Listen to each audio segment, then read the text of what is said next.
Laetitia Marie-Laure Casta, née le 11 mai 1978 à Pont-Audemer, en Normandie, est l'une des icônes de beauté et des talents les plus en vue du monde de la mode et du cinéma. Grâce à sa beauté naturelle, son charme et sa carrière diversifiée, de top modèle à actrice, elle a conquis le cœur de millions de fans à travers le monde, des podiums parisiens aux grands écrans hollywoodiens. Cependant, derrière le halo de la célébrité et du succès éclatant, Laetitia porte en elle une profonde tristesse, un silence qu'elle révèle rarement au public.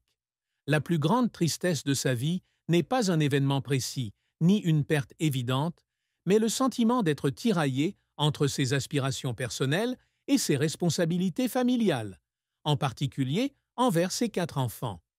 Mère et star, elle se sent souvent tourmentée par le manque de temps passé avec ses enfants, une tristesse persistante qu'elle porte toute sa vie.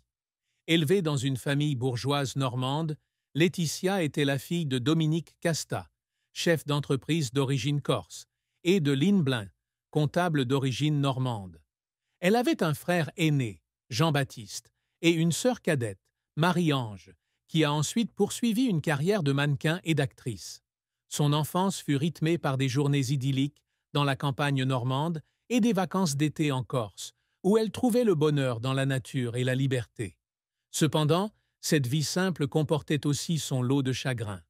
Cadette, Laetitia se sentait souvent obligée de plaire à ses parents et à ses frères et sœurs, une pression qu'elle ne partageait jamais avec personne. Son père, un homme strict et fier de ses origines corses, souhaitait qu'elle mène une vie stable, tandis que sa mère encourageait sa créativité et ses rêves. Cette contradiction a laissé Laetitia prisonnière, une tristesse qu'elle a portée avec elle dans le monde de la mode. La plus grande tristesse de Laetitia est devenue encore plus évidente lorsqu'elle est devenue mannequin international. Malgré sa célébrité précoce, elle a dû faire face à une pression constante pour maintenir une image parfaite.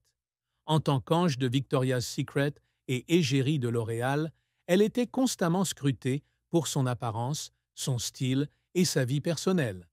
Elle a un jour confié qu'il y avait des jours où elle se sentait prisonnière d'une image publique où chacun de ses faits et gestes était jugé. Cette tristesse était encore plus profonde lorsqu'elle pensait à ses enfants, Satine, Orlando, Athéna et Hazel. En tant que mère, elle a toujours rêvé de passer plus de temps avec eux, mais son emploi du temps chargé la faisait souvent culpabiliser de ne pas pouvoir être avec eux autant qu'elle le souhaitait. Trouver l'équilibre entre ses rôles de star et de mère a été un combat intérieur qu'elle a mené toute sa vie. Un autre aspect de sa tristesse était le sentiment d'incompréhension dans certains de ses rôles et de ses décisions personnelles. Bien qu'elle ait été saluée pour ses talents d'actrice dans des films comme Gainsbourg, Une vie héroïque, elle a confié que certains rôles lui donnaient le sentiment d'être mal jugée. Son rôle de Falbala dans Astérix et Obélix contre César, en particulier, lui a valu la célébrité, mais elle a valu d'être cataloguée comme une beauté du cinéma plutôt que comme une actrice sérieuse. Elle a déclaré ne pas vouloir être perçue comme une simple icône de beauté, mais être ainsi définie lui a été pénible. Cette tristesse, bien que rarement exprimée publiquement, a marqué son parcours. La carrière de Laetitia Casta a été longue et tumultueuse, ponctuée de grands succès et de profonds échecs. Elle a débuté sa carrière à l'âge de 15 ans, découverte par le photographe Frédéric Cressot sur une plage de Corse lors de vacances en famille. Après avoir remporté le titre de Miss Lumio en 1993, elle a signé avec Madison Models à Paris et est rapidement devenue un phénomène dans l'industrie de la mode. En 1993, elle est devenue une Guess Girl, une révélation qui lui a valu l'attention des créateurs internationaux. En 1998, elle a été élue Ange de Victoria's Secret et a participé au défilé de 1997 à 1900, devenant ainsi l'une des égéries les plus en vue de la marque.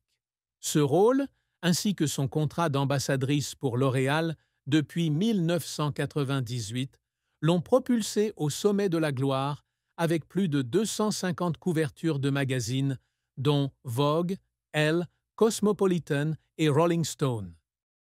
En 1999, Laetitia fait ses débuts au cinéma dans le rôle de Falbala dans Astérix et Obélix contre César, une comédie à succès. Malgré le succès du rôle, elle se sent limitée à sa beauté plutôt qu'à son rôle d'actrice. Elle continue à s'essayer à des rôles dans Né en 68, Face et Gainsbourg. Une vie héroïque et son interprétation de Brigitte Bardot en 2010 lui vaut une nomination au César du meilleur second rôle. Cependant, la transition du mannequinat à l'actrice ne se fait pas toujours sans heurts. Certains films, comme Le Vélo bleu, ne reçoivent pas l'accueil critique escompté, la laissant déçue. Elle confie un jour avoir pleuré dans sa voiture en rentrant chez elle après un tournage pour Le Vélo bleu, estimant ne pas avoir donné le meilleur d'elle-même.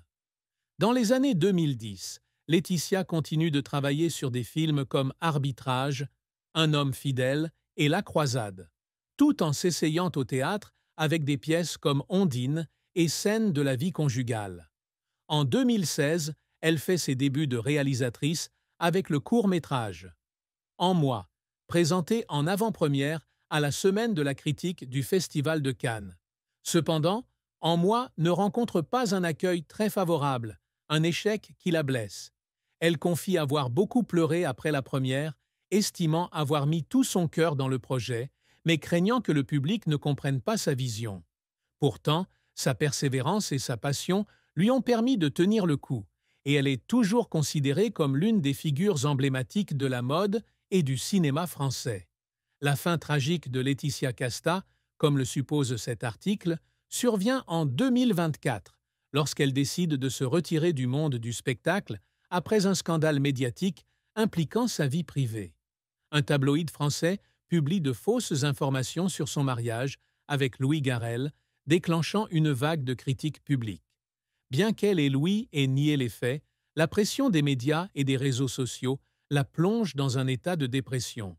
Cette décision, même pour protéger sa famille, la laisse profondément triste. Ayant toujours vécu pour l'art, devoir abandonner sa passion fut un choc immense, comme si elle avait perdu une part importante d'elle-même. Après le scandale, Laetitia s'installa dans un petit village de Corse, où elle chercha la paix et le temps de se ressourcer. Cependant, cette nouvelle vie ne lui apporta pas la joie espérée. Elle se sentait souvent seule, éloignée des univers de la mode et du cinéma dont elle avait fait partie intégrante. Elle passait ses journées en Corse à s'occuper de ses enfants et à écrire un journal intime. Mais le retour sur sa vie ne faisait qu'accroître sa dépression. Elle confia un jour à une amie proche qu'elle se sentait comme un échec, non pas par manque de succès, mais parce qu'elle n'avait pas su protéger sa famille du regard du public. Cette fin, bien que n'étant pas un décès, fut une tragédie personnelle, marquant la fin d'une brillante carrière et la laissant avec une tristesse indélébile. L'amour et le mariage de Laetitia Casta ont été une part importante de sa vie, mais lui ont aussi apporté une profonde tristesse. En 2001, elle donne naissance à sa première fille, Saïtine, avec le photographe Stéphane Sednaoui. Leur relation, bien que passionnée, prend fin après quelques années en raison de différences de mode de vie et de la pression de la célébrité. Elle confie que sa séparation avec Stéphane a été l'un des moments les plus douloureux de sa vie, non seulement à cause de la fin de leur relation, mais aussi par crainte de l'impact que cela aurait sur Satine. Certaines nuits, elle pleure en pensant à sa fille, grandissant dans une famille incomplète, une tristesse qu'elle portera toute sa vie. En 2003, Laetitia se fiance à l'acteur italien Stefano Accorsi, et le couple a 2 enfants. Orlando, né en 2006, et Athéna, née en 2009. Leur relation dure près de 10 ans, mais prend fin en 2013 en raison de divergences irréconciliables. Elle confie aimer profondément Stefano, mais la distance et les pressions professionnelles rendent impossible leur continuation. La rupture l'a profondément blessée et elle a confié avoir beaucoup pleuré lors de la signature des papiers du divorce, estimant ne pas avoir pu fonder une famille stable comme elle l'espérait. Cependant, elle a maintenu une relation respectueuse avec Stefano pour le bien de ses enfants. En 2015, Laetitia a entamé une relation avec l'acteur et réalisateur français Louis Garrel, et ils se sont mariés en juin 2017 en Corse. De ce mariage est né un fils, Hazel, né en 2021, considéré comme une étape heureuse dans sa vie. Cependant, leur mariage n'a pas toujours été sans heurts. Couple très médiatisé, Laetitia et Louis étaient souvent scrutés par la presse avec des articles spéculant sur leur vie privée. Elle a confié détester le sentiment d'être transformée en personnalité publique, où chacun de ses faits et gestes était scruté. Une grande tristesse dans son mariage,